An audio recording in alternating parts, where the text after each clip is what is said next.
ಶಂಭೋ ಮಹಾದೇವ ವಿಶ್ವೇಶಾಮರವಲ್ಲಭ ಶಿವ ಶಂಕರ ಸರ್ವಾತ್ಮನ್ ನೀಲಕಂಠ ನಮೋಸ್ತುತೆ. ಕ್ಷೇತ್ರಾಧಿಪತಿಯಾದಂಥ ಸೋಮನಾಥ ಈಶ್ವರ ದೇವರ ಪಾದಾರವಿಂದಗಳಿಗೆ ಸಾಷ್ಟಾಂಗ ನಮಸ್ಕಾರಗಳನ್ನು ಸಲ್ಲಿಸುತ್ತಾ ಈ ಒಂದು ಧಾರ್ಮಿಕ ಕ್ಷೇತ್ರದ ಧಾರ್ಮಿಕ ಸಭೆಯ ಅಧ್ಯಕ್ಷತೆಯನ್ನು ವಹಿಸಿದ ಈ ದೇವಸ್ಥಾನಕ್ಕಾಗಿ ಬಹಳಷ್ಟು ದುಡಿದ ಹಿರಿಯರಾದಂಥ ನನ್ನ ಆತ್ಮೀಯರಾದಂಥ ರಾಜಾರಾಮ್ ಭಟ್ರವರೇ, ಪ್ರತಿಯೊಂದು ದೇವಾಲಯ ವಿದ್ಯಾಲಯಕ್ಕೆ ತನ್ನದೇ ಆದಂಥ ರೀತಿಯಲ್ಲಿ ಸಹಾಯವನ್ನು ಮಾಡುತ್ತಾ ಅದರ ಒಂದು ಘನತೆಯನ್ನ ಅಸ್ತಿತ್ವವನ್ನು ಎತ್ತಿ ಹಿಡಿದಂತಹ ನಮ್ಮೂರಿನವರೇ ಆದ ನಮ್ಮ ಹೆಮ್ಮೆಯ ಕೃಷ್ಣಮೂರ್ತಿ ಮಂಜರವರೇ, ಹಾಗೂ ದೇವಳದ ಒಂದು ಜೀರ್ಣೋದ್ಧಾರ ಸಂದರ್ಭದಲ್ಲಿ ಅಷ್ಟಮಂಗಲ ಇರಬಹುದು, ಪ್ರಶ್ನೆ ಇರಬಹುದು, ಆ ಮೂಲಕ ಮಾರ್ಗದರ್ಶನವನ್ನು ಮಾಡುತ್ತಿರುವಂತಹ ಧಾರ್ಮಿಕ ಸಭೆಯಲ್ಲಿ ಉಪಸ್ಥಿತರು ರಾಜೇಶ್ ಹೆಬ್ಬಾರ್ರವರೇ, ಹಾಗೆ ಧಾರ್ಮಿಕ ಕ್ಷೇತ್ರದಲ್ಲಿ ತಮ್ಮದೇ ಆದ ರೀತಿಯಲ್ಲಿ ಕೊಡುಗೈ ದಾನಿಗಳಾದಂತಹ ಊರಿನ ಹಾಗೂ ಪರವೂರಿನಲ್ಲಿ ದುಡಿಯುತ್ತಿರುವಂತಹ ಹಿರಿಯರೇ, ವೇದಿಕೆಯಲ್ಲಿರುವಂತಹ ಗಣ್ಯರೇ, ಆತ್ಮೀಯ ಆಸ್ತಿಕ ಬಂಧುಗಳೇ, ಧಾರ್ಮಿಕ ಸಭೆ ಧಾರ್ಮಿಕವಾಗಿ ಒಂದೆರಡು ಮಾತನ್ನ ಹೇಳಬೇಕು ಅಂತ 2-3 ವರ್ಷಗಳಿಂದ ಈ ತಾರಿವೇರಿಗೆ ಬರಬೇಕು ಅಂತ ನನ್ನನ್ನು ಕರೀತಾ ಇದ್ರು. ಈಗಾಗಲೇ ಹೇಳಿದಂತೆ ಬೇರೆ ಬೇರೆ ಕಾರಣಗಳು, ಆ ಕಾರಣಗಳಿಂದಾಗಿ ಸಮಯ ಕೂಡಿ ಬರಲಿಲ್ಲ, ಯೋಗ ಬರಲಿಲ್ಲ. ಆ ಸೋಮನಾಥನನ್ನು ನೋಡುವ ಯೋಗ ಭಾಗ್ಯ ಇವತ್ತು ನಮಗೆ ನಮ್ಮ ಕುಟುಂಬಕ್ಕೆ ಬಂದಿತ್ತು ಅಂತ ನಾವು ಕೂಡ ಹೆಮ್ಮೆ ಪಡ್ತೇವೆ. ಧನ್ಯತೆಯಿಂದ 4 ಮಾತನ್ನ ಧರ್ಮದ ಜಾಗೃತೆಯ ಬಗ್ಗೆ ಹೇಳಲಿಕ್ಕೆ ಸಂತೋಷ ಪಡ್ತೇನೆ.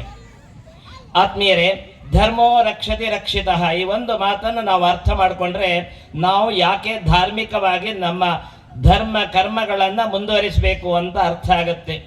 ಯಾಕೆಂದ್ರೆ ಪರಸ್ಪರಂ ಭಾವಯಂತಹ ಶ್ರೇಯ ಪರಮವಾಪ್ಸ್ಯಥ ಅಂತ ನಾವು ದೇವರನ್ನ ಬೇಡಿಕೊಂಡ್ರೆ ಮಾತ್ರ ಸಾಲದು, ದೇವರಿಗಾಗಿ ನಮ್ಮ ತ್ಯಾಗವನ್ನು ಹೂ ಕೊಡುವಲ್ಲಿ ಹೂಗಿನಿಯ ಸುಳು ಅಂತ ಹಿಂದಿನವ್ರು ಹೇಳ್ತಿದ್ರು. ಆ ರೀತಿಯಾಗಿ ಸಮರ್ಪಣೆ ಮಾಡಿದರೆ ನಮಗೆ ಸಂಕಷ್ಟ ಬಂದಾಗ ನಮ್ಮನ್ನ ದೇವರು ಕಾಪಾಡ್ತಾನೆ. ಇಲ್ಲದಿದ್ರೆ ಸಂಕಟ ಬಂದಾಗ ವೆಂಕಟರಮಣ ಅಂತ ಅಯ್ಯೋ ಗೋವಿಂದ ಅಂತ ಕೂಗಿದ್ರೆ ಖಂಡಿತ ದೇವರು ಸಹಾಯಕ್ಕೆ ಬರ್ತಾನೆ, ಯಾಕಂದ್ರೆ ಕರುಣಾಮಯ್ಯ. ಆದರೂ ಕೂಡ ನಾವು ಕೃತಜ್ಞರಾಗುತ್ತೇವೆ. ಅಂತಹ ದೇವರನ್ನ ಆರಾಧಿಸಲಿಕ್ಕೆ ಹಲವಾರು ಮುಖಗಳಿದೆ. ದೇವತೆಗಳನ್ನ ಆರಾಧಿಸುವುದಂದ್ರೆ ಕೇವಲ ದೇವಸ್ಥಾನಕ್ಕೆ ಹೋಗಿ ಅಥವಾ ಸಮರ್ಪಣೆ ಮಾಡುವುದು ಒಂದೇ ಅಲ್ಲ.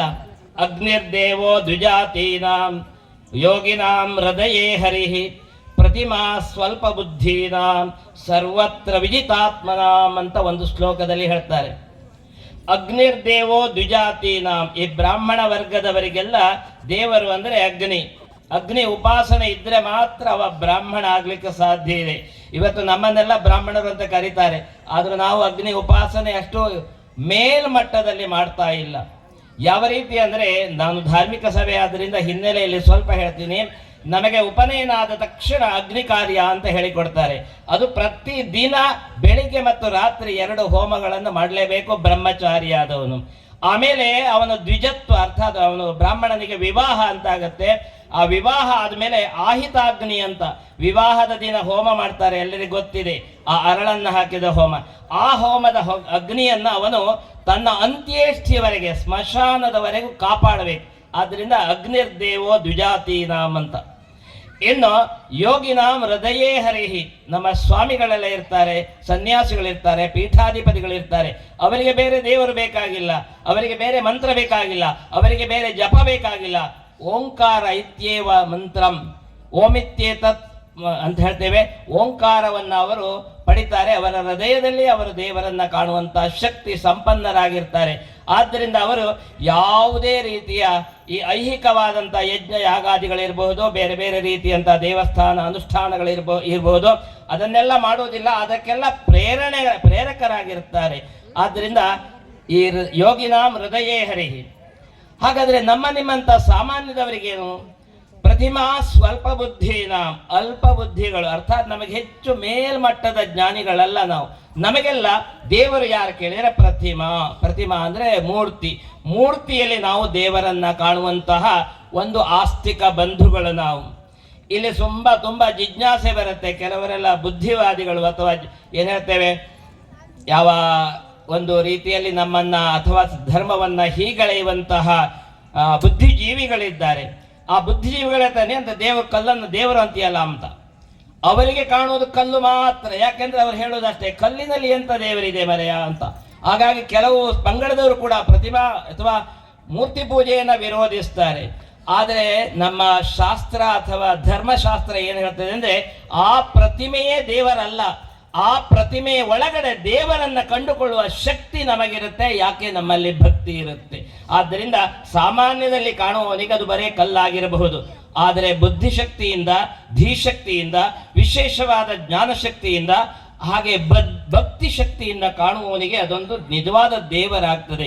ಇದಕ್ಕೆ ಬೇಕಾದಷ್ಟು ಉದಾಹರಣೆ ನಮಗೆ ಯಕ್ಷಗಾನದಲ್ಲಿರಬಹುದು, ಬೇಡರ ಕಣ್ಣಪ್ಪ ಕಥೆಗಳಲ್ಲಿ ಕಾಣ್ತೇವೆ. ಆದ್ದರಿಂದ ಪ್ರತಿಮೆಯೇ ದೇವರಲ್ಲ, ಪ್ರತಿಮೆಯ ಒಳಗಡೆ ದೇವರನ್ನ ಕಂಡುಕೊಳ್ಳುವಂತ ಶಕ್ತಿ ಆ ಭಕ್ತನಲ್ಲಿ ಇರುತ್ತದೆ. ಅದರಿಂದ ನಾವು ಮಂತ್ರದಲ್ಲಿ ಕೂಡ ಒಮ್ಮೆ ಹೇಳ್ತೇವೆ, ಈ ಮಂತ್ರದಲ್ಲಿ ನವಶಕ್ತಿ ಪೂಜೆ ಅಂತ ಒಂದಿದೆ. ಆ ಮಂತ್ರದಲ್ಲಿ ಕೊನೆಗೊಂದು ಬರುತ್ತೆ, ಸ್ವಾತ್ಮ ಸಂಸ್ಥಮಜಂ ಶುದ್ಧಂ ತ್ವಾಮಧ್ಯ ಭುಜಗೋತ್ತಮ ಅರಣ್ಯಾಮಿ ಹವ್ಯಾಸಂ ಮೂರ್ತೌ ಅವಾಹಯಾಮ್ಯಹಂ ಅಂತ ಹೇಳಿ ಆ ದೇವರನ್ನ ನಾವು ಅಲ್ಲಿ ಕಂಡುಕೊಳ್ತೇವೆ. ಈ ಅರಣಿ ಅಂತ ಒಂದು ಮರ ಇದೆ, ಅರಣಿ ಅಂತ ಒಂದು ಜಾತಿಯ ಮರ. ಆ ಮರದ ಒಳಗಡೆ ಅಗ್ನಿ ಇರ್ತದೆ. ಹಾಗೆ ಪ್ರತಿಯೊಂದು ವನಸ್ಪತಿಯ ಒಳಗಡೆಯೂ ಅಗ್ನಿ ಇರ್ತದೆ. ಆದರೆ ನಾ ಹೇಳಿದ್ರೆ ಯಾರು ನಂಬಲಿಕ್ಕಿಲ್ಲ, ಆ ಮರದ ಒಳಗಡೆ ಅಗ್ನಿ ಇದೆ ಅಂದ್ರೆ ಸುಟ್ಟು ಹೋಗ್ಬೇಕಿತ್ತಲ್ಲ ಅಂತ. ಖಂಡಿತ ಅದರಲ್ಲಿ ಅಗ್ನಿ ಇದೆ. ಆದ್ದರಿಂದ ಅದನ್ನ ಈ ಒಂದು ದೊಡ್ಡ ಯಜ್ಞ ಯಾಗಾದಿಗಳನ್ನ ಮಾಡುವಾಗ, ಶತಚಂಡಿ ಸಹಸ್ರಚಂಡಿಗಳನ್ನ ಮಾಡುವಾಗ ಹೊರಗಡೆಯ ಬೆಂಕಿಯನ್ನು ತರುವುದಿಲ್ಲ. ಆ ಅರಣ್ಯ ಮಥನದಿಂದ ಅರಣಿಯನ್ನ ಕಡೆಯುವುದರಿಂದ ಅಗ್ನಿಯನ್ನ ತರ್ತಾರೆ. ಅಗ್ನಿಯು ಅರಣ್ಯ ಒಳಗಡೆ ಇದೆ, ಆದರೆ ಕಂಡುಕೊಳ್ಳುವ ಶಕ್ತಿ ನಮಗೆ ನಿಮಗೆ ಇಲ್ಲ. ಅದನ್ನ ಪ್ರಯತ್ನ ಮಾಡಿದಾಗ, ಭಕ್ತಿಯಿಂದ ಬೇಡಿಕೊಂಡಾಗ ಅದರ ಒಳಗಡೆ ಅಗ್ನಿಯನ್ನ, ಬೆಂಕಿಯನ್ನ ಕಂಡು